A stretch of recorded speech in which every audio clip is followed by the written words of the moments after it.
What's more hurtful to the movement is somebody saying the solution is let's just not put Lucian in there. Let's just put somebody else in there because they're of color, and we solved it, right? Yes. You got to unpack, and the unpacking of it is, well, why is it that there's only these, to your point, white executives that are at the very tops of these companies? On down to, hey, our internship program's not right. Right, because you don't want to just put a Band-Aid on this bullet wound. Exactly. And by just replacing, it's like, all right, Lucian, sorry, you're gone. We're putting in some black person just so we can check this off. And then the systemic issues are still maintained throughout the entire ecosystem of the company. What's going on? Welcome to the New Music Business. I'm your host, Ari Herstand, author of How to Make It in the New Music Business, the book. Today, we are rerunning an episode. This is the first time we've ever done this. An episode that initially premiered last July with the artist manager, Jonathan Azu. This is in honor of Black History Month this month because Jonathan and I, we had a really illuminating conversation about how to repair racial inequities in the music industry and the history of how our industry at the executive level is so white. Specifically in the Billboard Power 100, the top 50 people, there's only one black person in the executive level. And Jonathan has some ideas as to why and how we can help repair those disparities. Now, Jonathan is also a member of the Black Music Action Coalition, which I spoke about last week a little bit with Dina LaPolt. And Jonathan also recently launched the Diversity in Music. That's diversityinmusic.org, and is the first ever employment talent directory for underrepresented women and minorities in music. So go on over to diversityinmusic.org, check out his new organization, and I hope you enjoy this podcast, which we recorded last June following the George Floyd protests and premiered this episode this past July. As always, please like, subscribe, find us wherever you are listening to this, and hit that subscribe button. Follow us however you're doing it. Just pause this episode, subscribe. If you're listening on Apple Podcasts, it'd be awesome if you left a 5-star review. Those really help. If you're listening on YouTube, leave a review. Head on over to aristake.com, sign up for that email list. That's how you'll be informed by everything we do. And of course, find me on Instagram and Twitter at Ari Herstand. You can find all of us at Ari's Take on Twitter, Instagram, and now TikTok. So head on over and follow us, all those places. All right, let's kick into the show with Jonathan Azu. Azu, thank you for having me at your beautiful backyard, your house. This is the first episode that I've done in person with somebody since quarantine started. I've been doing a lot of the Zoom, so this feels nice to kind of be in the flash right now. It's like in 3D. Right. In 3D. It's kind of weird seeing people below the waist. I'm pretty sure that everyone is just in their boxes when I'm talking to them. I'm actually a hologram. Right. Yeah. Right. Exactly. Much safer right now. So we measured it. We're 6 feet apart. No, this is cool. So we're in a really challenging, crazy, interesting time right now in the music industry. And I mean, with the quarantine, we don't know how long the live music industry is going to be shut down.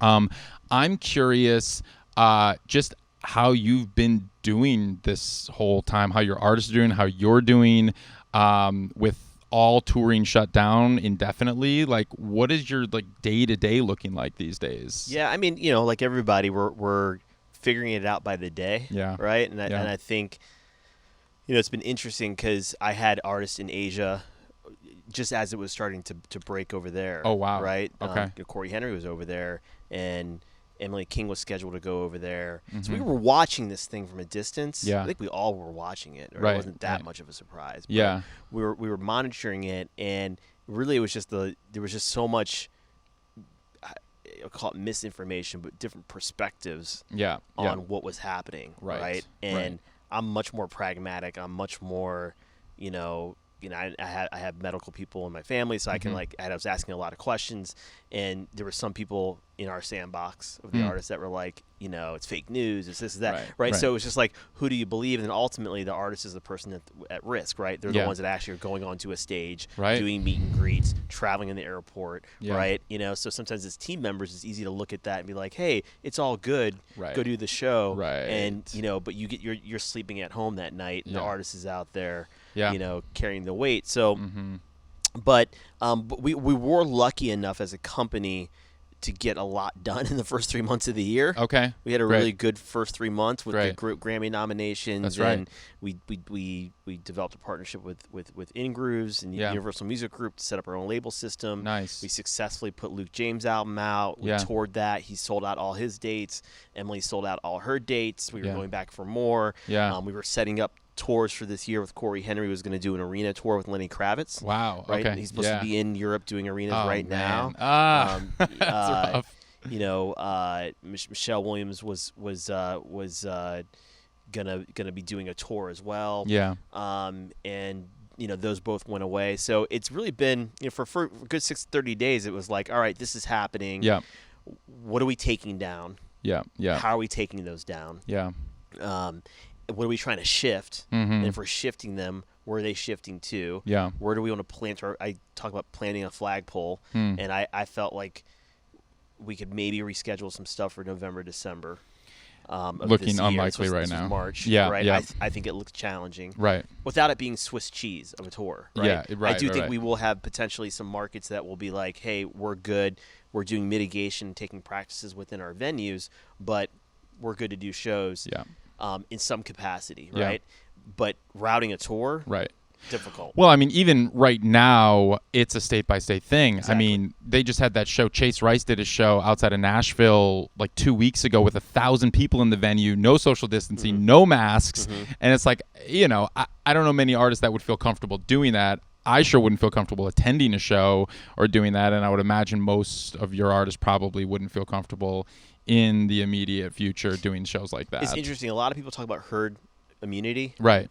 Right. Yeah. It's really, we should also be talking about herd mentality. Yeah. Because ultimately, we can talk about what should happen at these shows to protect people from a public health standpoint. Yeah. But the public has to decide they actually want to do those things. Right. So even if they do open back up, are people going to feel comfortable going? I mean, it's not even like if it's legally they can do it. Correct. It's who's going to feel comfortable. I mean, I've been talking to venue owners, and they're thinking, they're going to be at half capacity even when everything is back up and running. Even when there's a vaccine, it's just, are people going to feel comfortable going out to live music? I mean, the concert industry is like probably going to be one of the hardest hit industries just across the board because that's gathering a lot of people in a small space. And so even when, let's say that, everyone is vaccinated, people are still going to be a little bit skittish, and who knows what venues are going to even have survived this. Yeah. So it's going to be tough. So we worked hard to sort through what was happening. We worked hard to reshuffle things and plant flags in the ground of when we thought things would come back, and then really start to get a digital mindset of how can we engage with our consumers, with our fans, during this bridge period, however long this bridge is to the other side, but we have to engage with our fans and set up ways in which we can touch them and they can hear music and really feel part of what. And the one silver line is we're all going through it. Yeah, exactly. And we're all figuring it out. I mean, and that's the thing. It's just like everyone is, struggling through this moment and just figuring out what steps to take. What were those conversations like with Corey, who's about to go on a big tour, arena tour with Lenny Kravitz, and he's such a live artist. Like, how is it with him not being able to perform? I mean, what's an average year that Corey does in terms of number of dates? Like 150? No, it's 150, but it's a lot. Okay. Yeah. It's global. I mean, this year alone, Yeah. Corey, in 2020, we would have, I can't remember how many countries, but it was, Korea, Japan, Israel, all over Europe. Yeah. South America. And that's his largest revenue generator, I would imagine. It's outside the U.S. And we do a lot of work in the U.S., but outside the U.S. So if I was to look at this, I think the international artists that have international presence and do international business will have an opportunity to get things back on from a touring perspective before U.S. artists. Right. The U.S. is not. I mean, let's just all be honest with each other. Right. We're not handling this. We're not doing a good job right now. No, we're the number one. Well, no. At all. No indications. No. In the last 2 weeks, my mindset has shifted to, honestly, I think it's June next year before U.S. will start to open back up for shows in any sort of way. Yeah. You know, I just don't know how it happens before then. Just knowing all the things that have to take place from a public health standpoint. Right. for venue owners, I think, I'm not a venue owner, but to feel comfortable doing it. So we'll see what plays out, right? Because even when a vaccine's found and therapeutics are found, there's a whole additional runway to getting those to marketplace. Right. And then reality of it is that, there will be a lot of people that, you pulled in with the Tesla today, right. which I love, right? But there's a lot of people who are like, I'm not getting the version 1 of the Tesla. Right. Exactly. Version 1 of the Tesla. That is absolutely true, and I can tell firsthand experience. It is, as an early adopter of this new technology, you're feeling it out. You're not quite 100% of the time, so, version 1 of the vaccine. Yeah, version 1 of the vaccine. Who's going to line up for that? Exactly. So who knows what's going to play out? But ultimately, I think internationally, we're seeing other countries. We should, as an industry, look outside the U.S. and learn what's happening outside the U.S. and think about how we apply that. Yeah. The government should be doing that from a public health standpoint, right? And we should be doing it as the industry. How is Japan going back up? How is Korea going back up? Yeah. We have in this country have a sense of a sense of global arrogance that we do things the best, right? The most accurate. Yeah. And this is going to be one of those situations where other countries are and not even is going to be, it's happening now, right? That are leading to recovery faster and better than we are, and we have to look to them. So I do think that possibly end of this year, the possibility of sitting over in Japan, for 14 days or 7 days quarantining and then doing a residency of shows, could be possible. We'll see. Sure. Yeah. Outside of the live space, what are your artists doing right now? Kind of at home, is this a time is like writing this year or working on records, or like what are they doing? It's a hybrid of things. I mean, yes, we're if you don't have a recording deal and you're working on one, we're working to close that. We've closed some publishing agreements with some artists. So artists are writing. We've opened up recording budgets for artists, so they're recording records. So everyone's definitely in a creative space zone, working really hard. We have some artists that are, Corey Henry's been doing every Sunday, and this kind of happened organically, but over at Apogee Studios with Bob Clearmountain, the legendary Bob Clearmountain, mixing a live session every Sunday. Oh, wow. 3 o'clock, and it's broadcasted across all platforms. Oh, cool. And so we've been doing that with Corey. Nice. We've been fulfilling some of our obligations that we had. Emily was scheduled to do TEDx, or the TED Talk in the TED conference in Vancouver, their annual event. They did do it. They did it virtually. So we've been executing some things that we had committed to where we can. Talking a lot about when things come back on board, how are we positioning ourselves, looking at product. Okay. Like merch? Going into the fourth quarter. Stores. Yeah. Instead of just selling merch on our website, or we becoming actually a merch store, like thinking about it like seasonal, like we are dropping the winter line of this like or a that. fashion brand, like, exactly. That kind of thing. Thinking how do we engage with our fans in different ways and more interesting ways, because I do believe the artists that do that, the artists that put content out, that really figure this thing out on how to engage with fans, those fans will of course be the first ones to buy tickets when it comes back on board. Right, to keep that engagement up throughout this whole time period. I mean, instead of just disappearing and going into hibernation or something like that. So that's nice. I mean, I think about, it's almost like it's in some twisted way, it's like a blessing that this is happening now versus 10, 15, 20 years ago, where we didn't have the internet or social media or ways to kind of, digitize our business in any form. And so now we're forced to get much more creative with our business to just keep a business rolling in some respect. But at the same time, even with just fan engagement, there's all these tools that we have now that people can do that. You're absolutely right. Yeah. Dealing with this now versus dealing with this in 1990 would be far more difficult, right? Just even things such as fulfilling a merch item.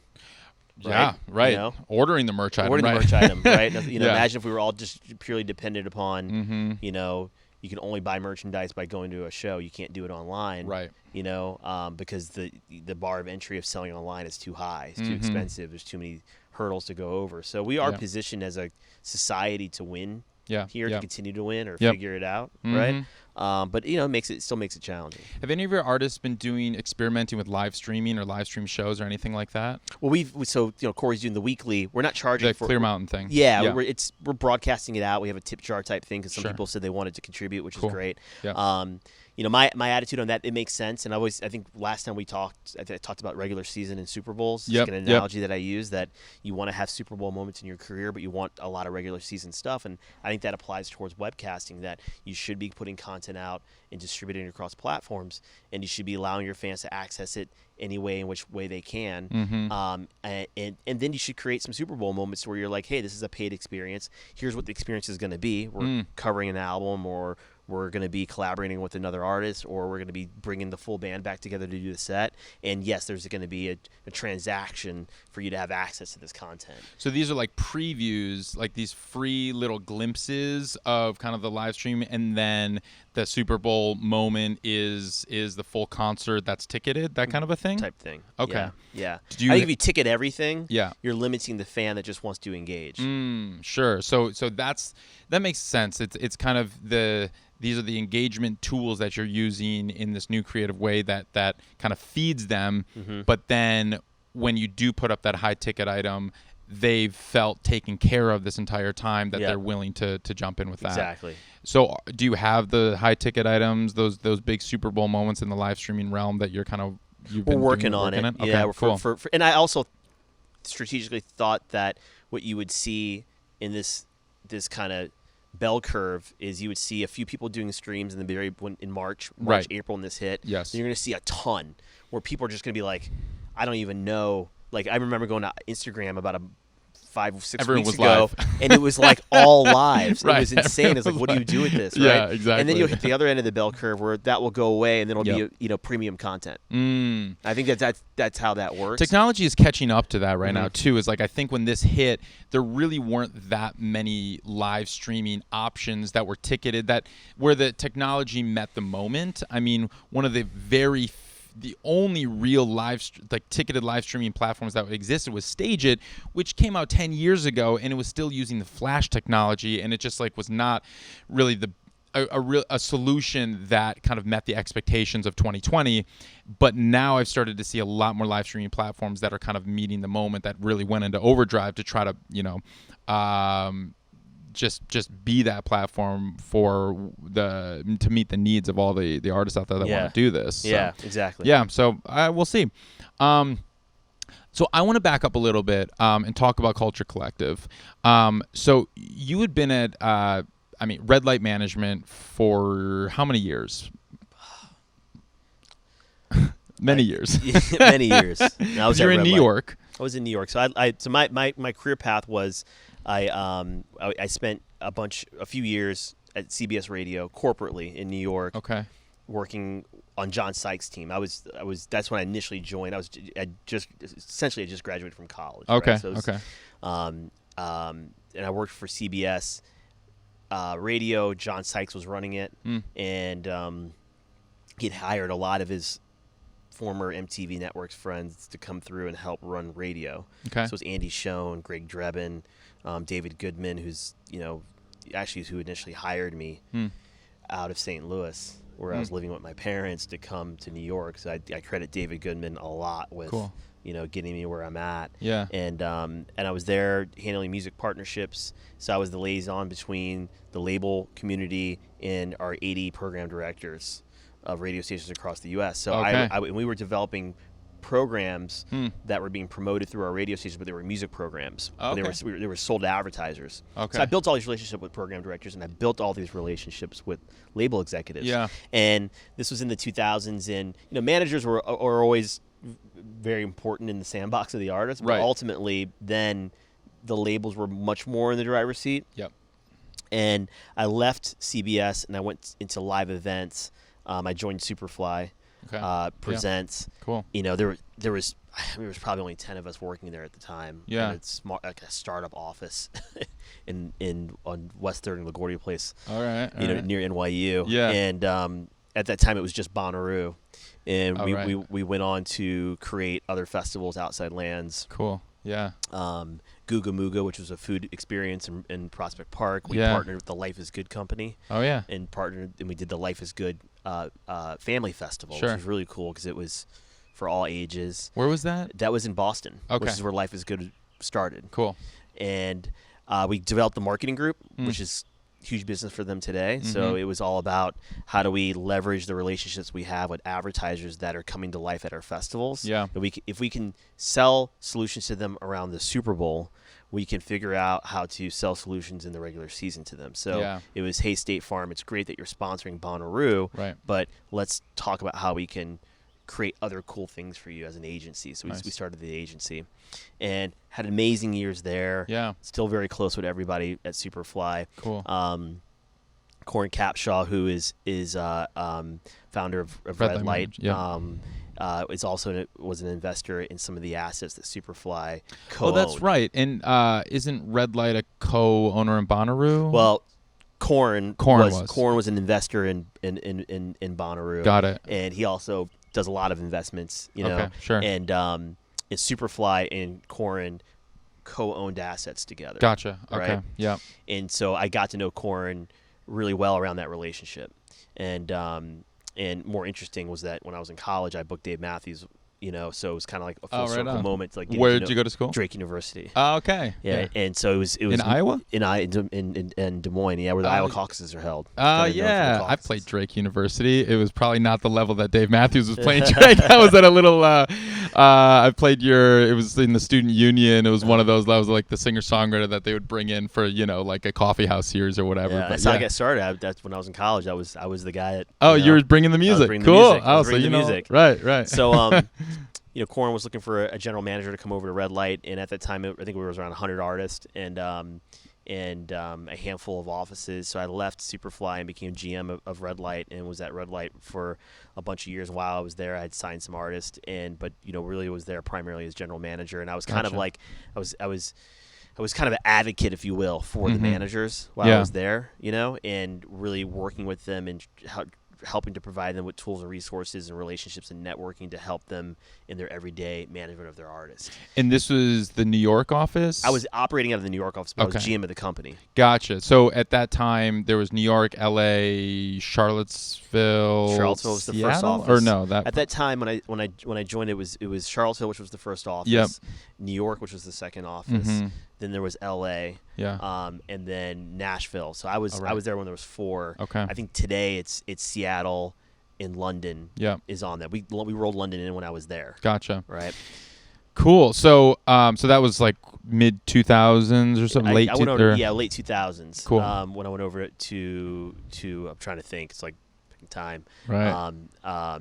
Actually, it was actually. Yeah, late 2000, early 2010 or something like that, right?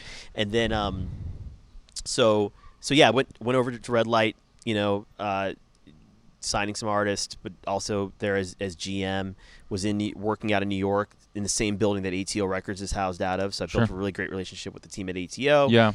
You know, we did a lot of amazing things. I mean, it was really neat. I mean, probably one of the more memorable things working out of that office was the Alabama Shakes, and the fact that management and label were in the same building, and I was there when they essentially had signed them, and to watch the growth of that band. You know, it was just really neat to watch, amongst a lot of other things. But that was a really fun one, and it still brings back good memories when I'm playing their albums at home, thinking, you know, of some of the small, tiny shows they were doing back then at Mercury Lounge. Yeah. Oh my gosh, for sure. Right. And then, I caught their Greek show. I want to say it was like probably 2016 or something. It was like right when they were. I think that was the year they were nominated for everything at the Grammys, or maybe it was like right before that or something like that. But yeah, they're.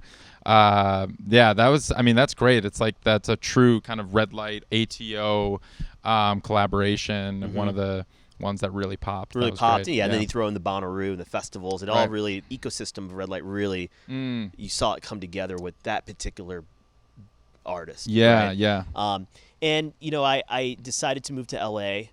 With my family for personal reasons, but also, you know, I started seeing a lot of stuff shifting this way out west, and so we made the jump out here. I took a step out of the general manager role and started working with Red Light just around my clients, and started thinking around, you know, just having a lot of self-reflection, you know, about my career and people I had met with and people that have been influential into where I'd gotten in my life. And the fact that I was often the only person of color that was in a lot of these meetings in my career. I was the only person of color at a lot of these high level, curated events where they're bringing in the president and CEO of this label and this and that, and you're sitting there and you're saying what once used to be, I guess that's the way it is because I'm just living in it, right. was I think I understand why it is. And now the question is, do I want to be an example of somebody that breaks that cycle and says,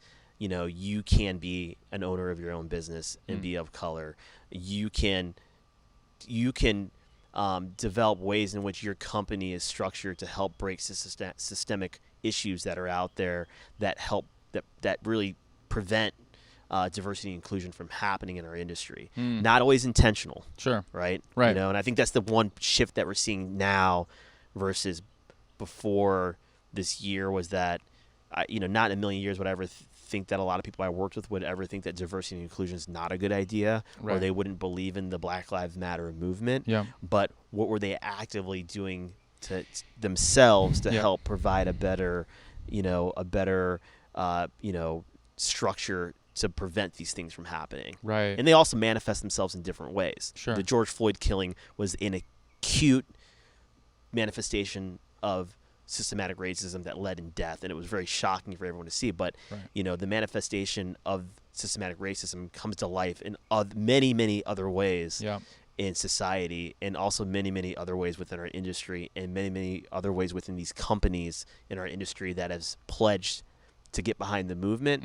Have to look within. So I wanted to be a company. This was a year ago, March, that really embodied these values into our mission statement. And we launched, and that was part of my my story of when I launched. I was very public about it, and I wanted to walk in it. I wanted it to be me and my vision.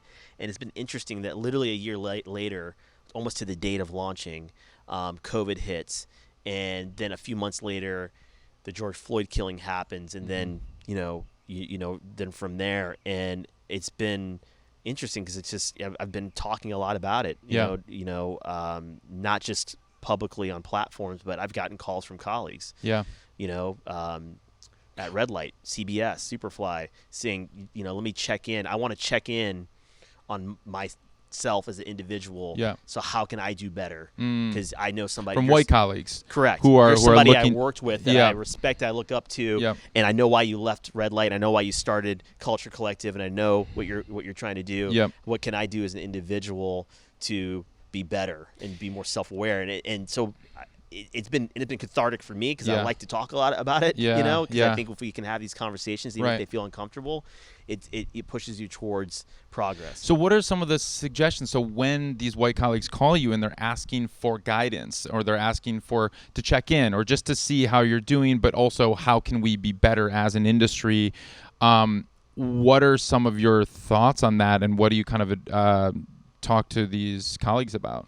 I think, ultimately, I mean, it's a variety of things, but the first and foremost is recognition. Sure. Saying, all right, I now recognize, and whatever that epiphany was, I now recognize that I need to do more as an individual in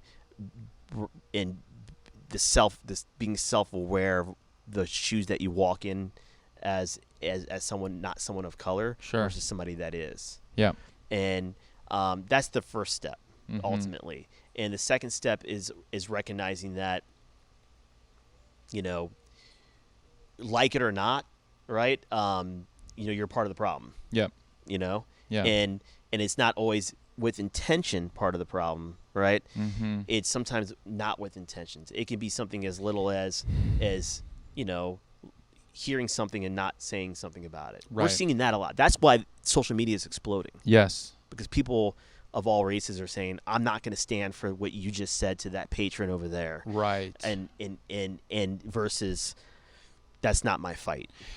Right. And I mean, that's part of the privilege that white people have, where we don't have to acknowledge it, and we can kind of operate in our own little bubble and just pretend that there isn't a problem, because it doesn't directly inhibit our upward mobility, or in a sense that's obvious, or it's not a problem that white people have to acknowledge on a daily basis, and so we can pretend it doesn't exist. Correct. And so I think that that's been something that I have been focusing on the last few months, is just trying to see how can I start with the acknowledgement, start with acknowledging white privilege, start acknowledging all of the privileges that I have as a white male in the industry and just in society, but then looking at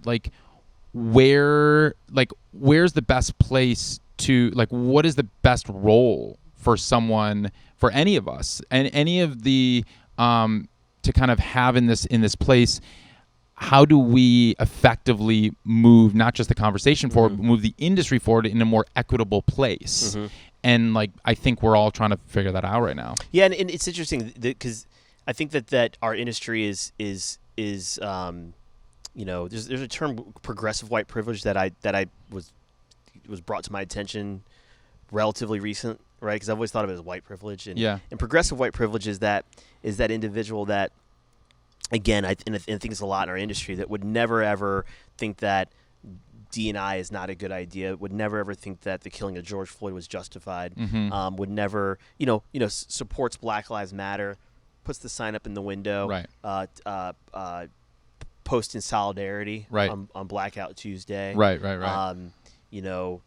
Encourage their company to take Juneteenth off, sure, right, but would never say that they're part of the issue, because they are in support of or don't believe in those things, right? But there's a whole host of other things, right, that they may say, well, but I'm trying to hire a director underneath me, and nobody of color applied, so I just kind of went with the person that I felt comfortable with, right. And so, yes, it's this kind of progressive of I'm progressive enough to know that those things that I mentioned before are not right, or need to be fixed, because they're very acute and they're very public facing. Yes. Right. Yes.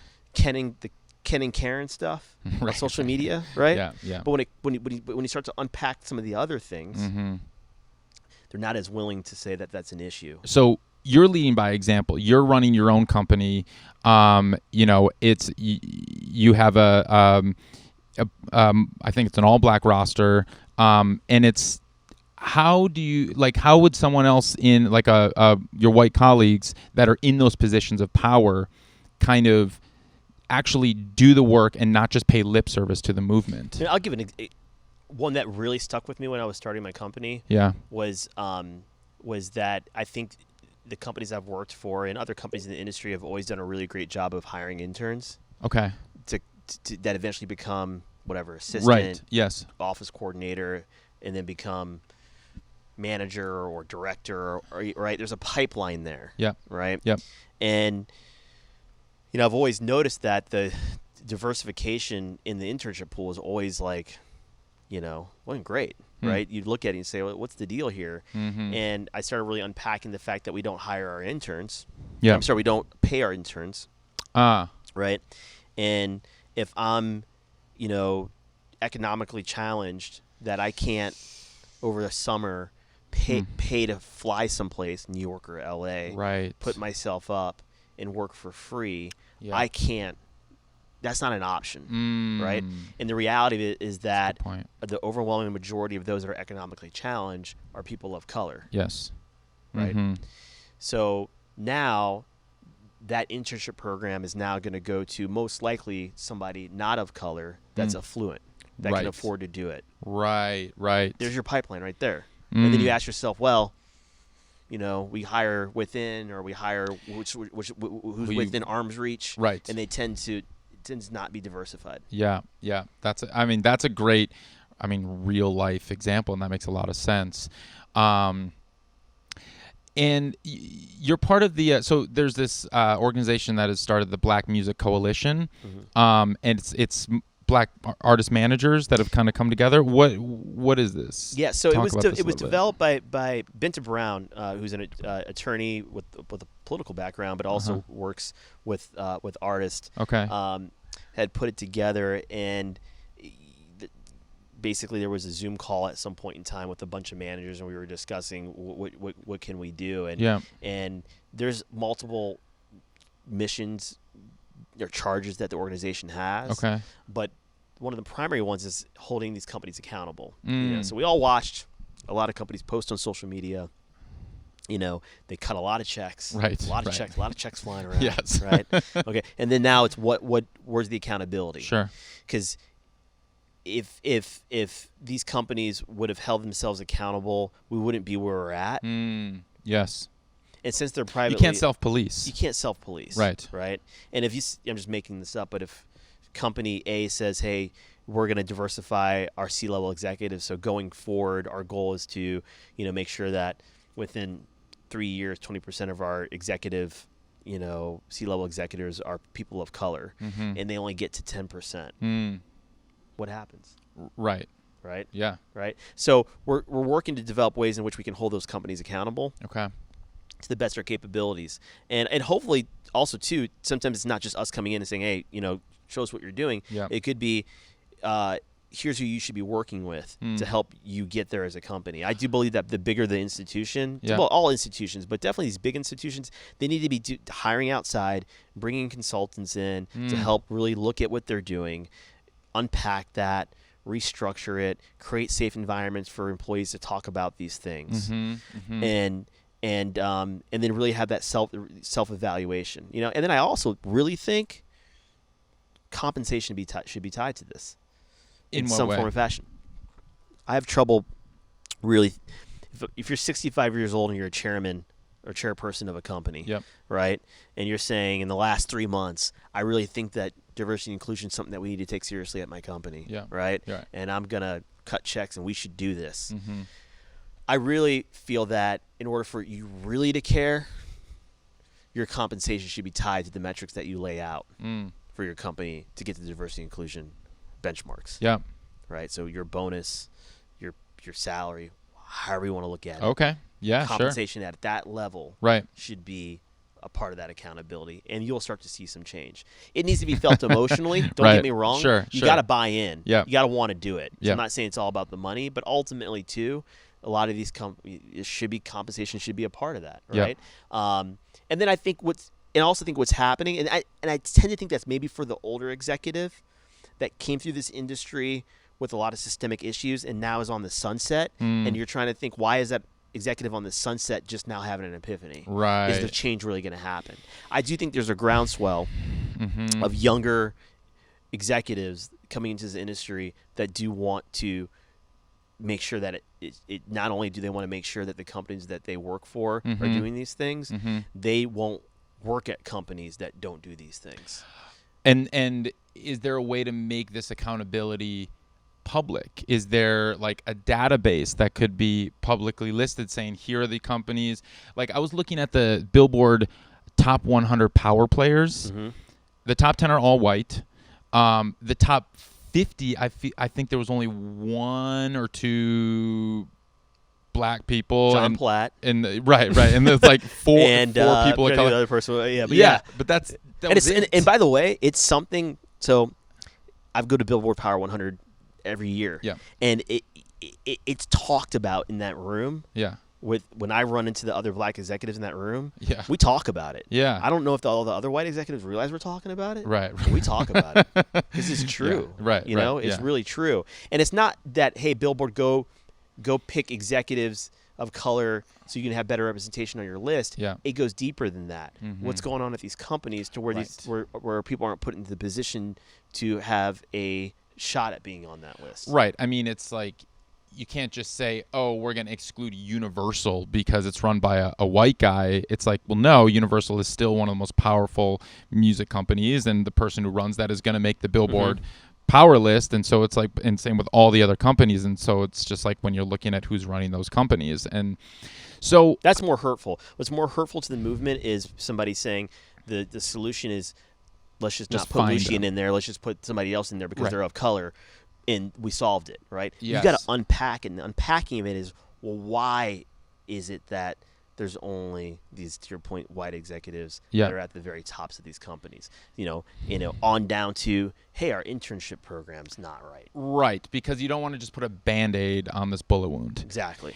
And by just replacing it, it's like, all right, Lucian, sorry, you're gone. We're putting in some black person just so we can check this off. And then the systemic issues are still maintained throughout the entire ecosystem of the company. We saw that with busing in schools, right? I went to a school that was desegregated by busing, and from a statistical standpoint, you can look at it on paper and be like, oh, we now have 6% of the school population here is of color, right? Because we bus students in. But when you really were in the lunchroom, it wasn't working. So I'm curious if you think that there could be a way. I mean, internship programs, that's something I hadn't thought of, and that's a really illuminating and concrete change that people can make, is shifting the internship programs to be paid internships, and then also recruiting outside of your normal recruitment tactics. I'm wondering if it can start in other areas, like in communities, like at universities, or even at the high school level, kind of encouraging or just educating in a way that there can be kind of a mentorship program in some way. Is any of that explored, or is that something that would be possible? Not explored enough. Yeah. I mean, there should be mentorship programs. There should be, when you're through these internships, recognizing who are the standouts and who are the ones that we should be carrying into future semesters, summer semesters or semesters of internships, and then eventually graduating and having 2 or 3 mentors through internship programs that now can help place you in the industry. The pipeline. We have to actively walk in our practice of breaking systemic issues. Right. You have to really think, how is it going to be done, and what are the systems that we're going to set up? And again, cutting checks is fine, but if you're not thinking, how do I take that money and invest in what we do as an organization, you're missing the mark. So, absolutely. And I'm curious about, there's been a lot of talk about reparations in society. I mean, I read Ta-Nehisi Coates' The Case for Reparations from The Atlantic that he wrote, it must have been maybe 6 years ago, something like that. That's more about reparations for the entire society, America. I'm wondering if there's a way that could work within the music industry in terms of just it's almost like a reinvestment. It's I was I don't remember what this was from, but I was learning about after World War II, after the Holocaust, Germany paid reparations to Israel, to the Jews, and was part of the way, because they're because they pulled they felt morally that this was the right move to make, to invest in a community that they'd not just disenfranchised, but actually completely oppressed. And they paid reparations to Jews in Israel. And that was part of the reason that Israel thrived so rapidly. I'm wondering if there's a way that reparations, if you think there's any place for that, if that should be looked at in music at all, and what that would even look like. It's interesting because your example is a societal, right, versus industry, right? Which is within the industry you have, we're in America, so we're built on capitalism, right? And this country was built, built on racism. It just was flat out, right? Yes. Starting with the Native Americans. So I almost feel I think it could work, but it should start. It should holistically would have to start at a societal level, and then trickle down into industry to have wide impact. But that being said, I mean, how interesting would it be if record label Acme Co, whatever, Acme Co, right, whatever record label stood up and said, listen, the agreements that we cut with artists in the 50s, 60s, 70s, and in some cases the 80s and 90s were not fair. Right. And we are publicly going to say that they were not fair. And even we're publicly going to say the estates of this artist or that artist, your deals were not fair, and we're going to restructure those. That would be amazing. That would be amazing. And it would be a step in the right direction, but it would also be an example of a company recognizing what I talked about earlier, recognizing that they were a part of the problem. Yes. Right. It's that acknowledgement, and that's what's needed. Yes. Instead, a lot of companies would rather say, well, let's not talk about the past. Let's talk about the solutions that we put in place. We now take Juneteenth off. We cut $1 million of color of change. Right. We posted in solidarity. Right. We're not part of the problem. Yeah. Progressive privilege. Right. And that's because it has to affect the bottom line in the business, and that's where the uncomfortable conversations need to happen, and where there's going to be the most amount of pushback is when you're saying, well, we're going to pull from all of your revenue, from your salaries, and from your bottom line, and right the wrongs of the past, of what we have done as an industry. And you start with, I like that, looking at the deals with individual artists. But then even, I mean, because it's the reinvestment, and that was kind of you were mentioning before.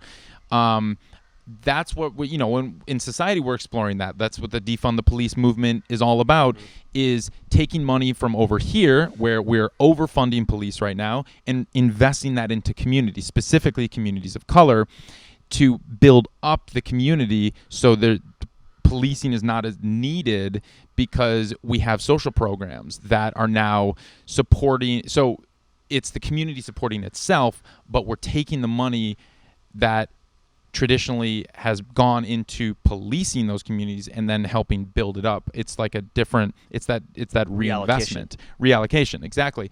I'm trying to see if there's like some kind of parallel that could work in the music industry, similar to how we're thinking about that, because it's like, it's like, it's not just enough of cutting every executive salary and like putting that to the artist's baseline, or like, let's give them a few more points on their record deal or whatever. But yeah, I don't know. And I'm just like, because I think most people acknowledge that there's a systemic issue, and there has been, from that pipeline, from the internship program all the way up to the executive level. And all you need to do is look at the Billboard Power list to see there's a problem here. But even in every boardroom, like you mentioned, it's very obvious. But then when the charts are dominated by black artists, and it's it's like black culture is dominating just American pop culture, there's such a imbalance there. And like I'm just like it's like I'm at a loss to kind of see what are the steps that, like, on an individual level, because if you're looking at it like systemic level, it's like, okay, there's only how many of the executives can like make those executive decisions saying, all right, we're changing this, we're doing this, this, and this. But like, is there something that individuals in the music industry can do, specifically white individuals, that would just, I don't know, in your opinion, that would help the movement? Yeah, I mean, helping mobilize, right? Communication's key. But like I was saying before, it's like, if you're working at a company that's, embracing these kind of practices and not being self-reflective and being progressively privileged about it, high-fiving because you posted on social media and you cut a check, tell me you don't rock with them. Yeah. Yeah. And there's no better time than right now. That's the other thing that's interesting right now, with this intersection that we hit of COVID and the conversation around race. It came at a time where, you could probably be more vocal than you've ever felt before. Yeah. Where you work, especially in our industry. Yeah. What are they going to do? Fire you? Right. You're right. Yeah. What are they going to do? Everyone's vulnerable. Yeah. So it's like the perfect time. We're all not touring. Yeah. We're mostly home. Yeah. We're working from home. We're having these conversations. Listen, I think companies are scared to a certain extent. I think that's why you saw so much activity with posting and cutting checks, because nobody wanted to get called out. Right. But I think that's dangerous. Like I said before, that's the equivalent of putting the Black Lives Matter poster in your window and then going and voting how you vote or hiring how you hire that next day. That's a very facade thing. Right. And but if you work at these companies, or you're an executive at these companies, or you're an officer at the companies, you got to stand up and say, listen, this is not how it should be, and this is the perfect time to do it. We have a runway between when we're actually going to be all busy again, where it says, you know what, I really think this is important, but we have this immediate short-term need of a tour going up, or, like we have a runway right now.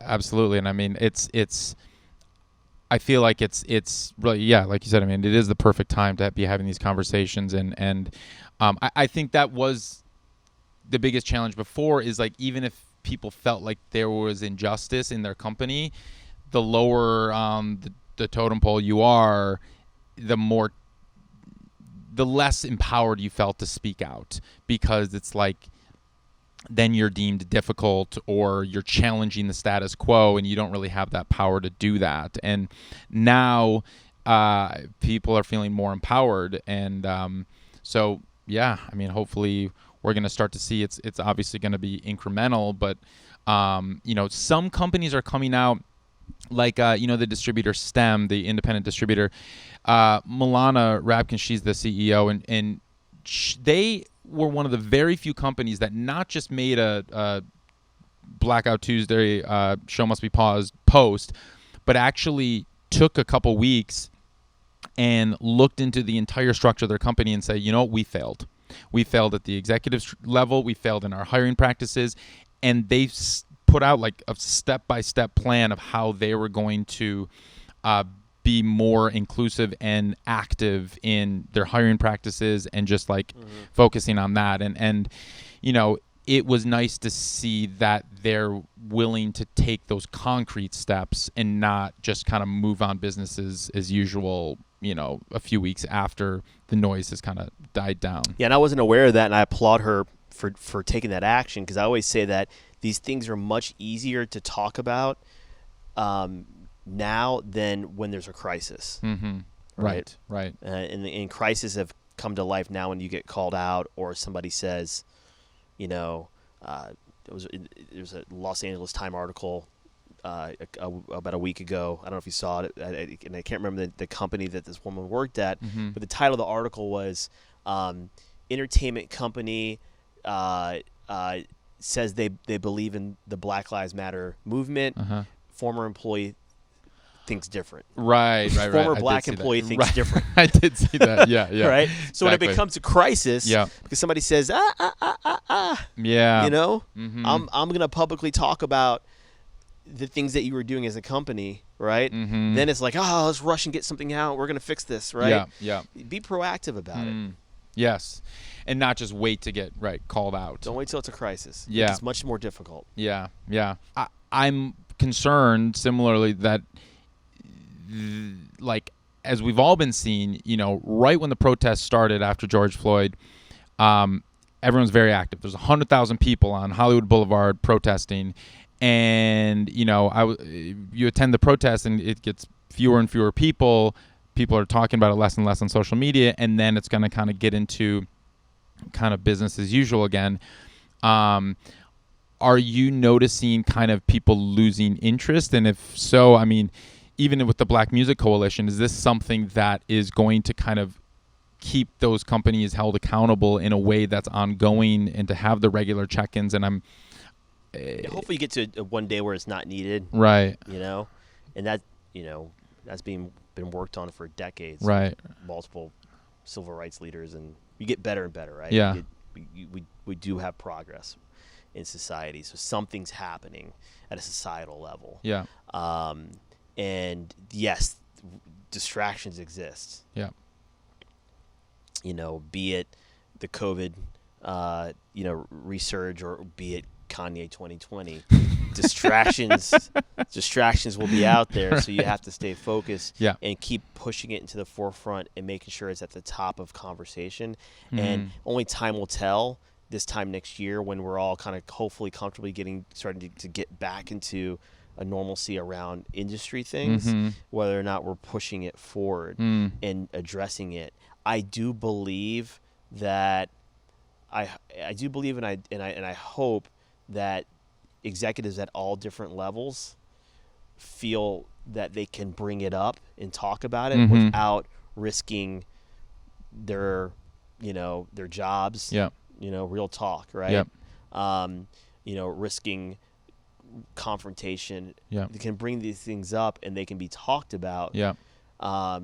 Once things come back on board, and I feel that's going to happen. I really, really do. I feel that's going to happen. Yeah, I hope so. And I think it's we want to look at this as not just a moment, but actually a way that can be integrated into the fabric of every day. Yeah, absolutely. Right. And that's, and I think a lot of us, like white allies, have been kind of just trying to figure out how do we help, like, amplify the black leaders and their voices and just try to be like supporters of this movement and like integrate this into our daily lives and just help keep the momentum going so it doesn't just die out. Because I fully acknowledge that it's very easy for me to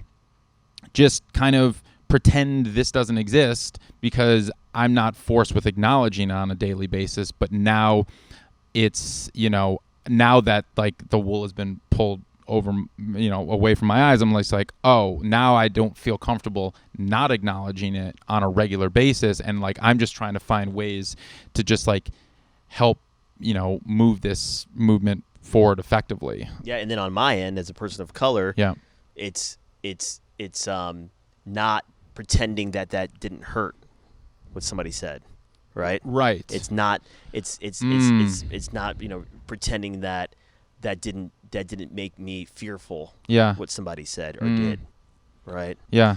And that's the part that we in our society, but in our industry, need to push forward on. Exactly what you just said, exactly what I said. We have to get comfortable with that. Yeah. And I when I look back at my career and I look at times that I felt hurt or uncomfortable because somebody said something or did something, and I didn't say anything about it, I do look at myself as much as I look at them, that what could have been done better in that situation. Yeah, sure. And it's, this is like the reckoning that I think society needed to have, but also our industry has needed to have for a long time. So, that's great, and I appreciate kind of being able to have this conversation, because it's something that, like, I think for so long people weren't having.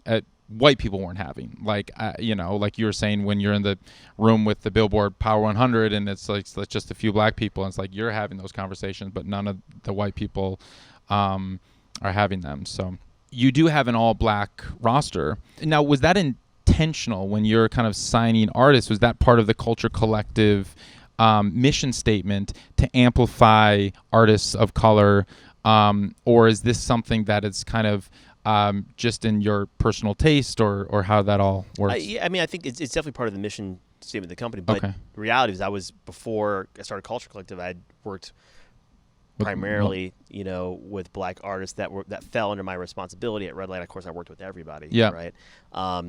But the mission statement of the company is to embrace those that are using music as a channel to express their culture. Cool. And I think it's important, and I've always thought it was important, that artists of color have the opportunity to sit across the table from a manager that looks like them. It doesn't mean it has to be that way. Sure. But they should have the opportunity for it to be that way. And that is what's missing at a lot of these big box management companies. Okay. Yeah. Yeah. And again, I'm not saying those companies were doing it intentionally. Right. Right. I think they were very much doing it unintentionally. Right. But it goes back to what are the practices that those companies are doing to fix that issue. Sure. And, when I started Culture Collective, it wasn't that I couldn't have done Culture Collective at another company and said, let's do this together. It was important for me to do it, one, because it would be my narrative, but also it was important for me for young executives to say that somebody could do it. You can start your own company. You can leave working at premier companies and go do your own thing. Yeah. And do it in a way that's respected and professionalized and well put together. It can happen. You can do it. Yeah. And I honestly think in this post-COVID world, yeah, holistically, we're going to see more independent boutique companies, especially in management. So that's interesting. That's something that a lot of people are kind of thinking about what is going to shift from post-COVID. Why do you think that? Why do you think that we're going to the boutique agencies will start up and like the big box management companies won't? Yeah, and I think it's going to happen in management. I think it's going to happen in a lot of different industries, including outside of music, because I think what you're having right now is there is an element of too small to fail from a governmental standpoint. Okay. Right. Explain that. 2008 was too big to fail. Yeah. Right? It's when Bear Stearns went under and AIG. Yeah. And then this administration has really used this crisis as an opportunity to make sure that the small business owner is taken care of in a way that their business can thrive. And I'm not saying it's by any means remotely perfect, right? Because we don't know what we're dealing with, right? But there is an element of let's make sure that these smaller businesses are taken care of. So, but in order to take advantage of those situations, you really have to have structure around your business and what you do. But when you are a business owner during a situation like this, you know how much money's coming in, you know how much money's coming out, you know how you can lower your expenses. It's your business. You can work directly with your bank in setting up these programs to help save your business. Right. If you're working for somebody else, right? Yeah. You're hoping they get it right. Yeah. Right. You're hoping they get it right. Right. Yep. And when you're working for a service-based company, not like a product-based company, like Spotify, right? When we're working for service-based, you're really, really hoping they get it right because it trickles down, right? That essentially that company is your partner in your business. So you're hoping that your partner gets it right. And I feel like the more control you have over your business, the more you can make sure it's done right. And I think that coming into a post-COVID world, it was already happening before the whole gig economy and the ability for you to start your own company, right, and hang your own shingle and have your own logo and have your own brand, was a thing.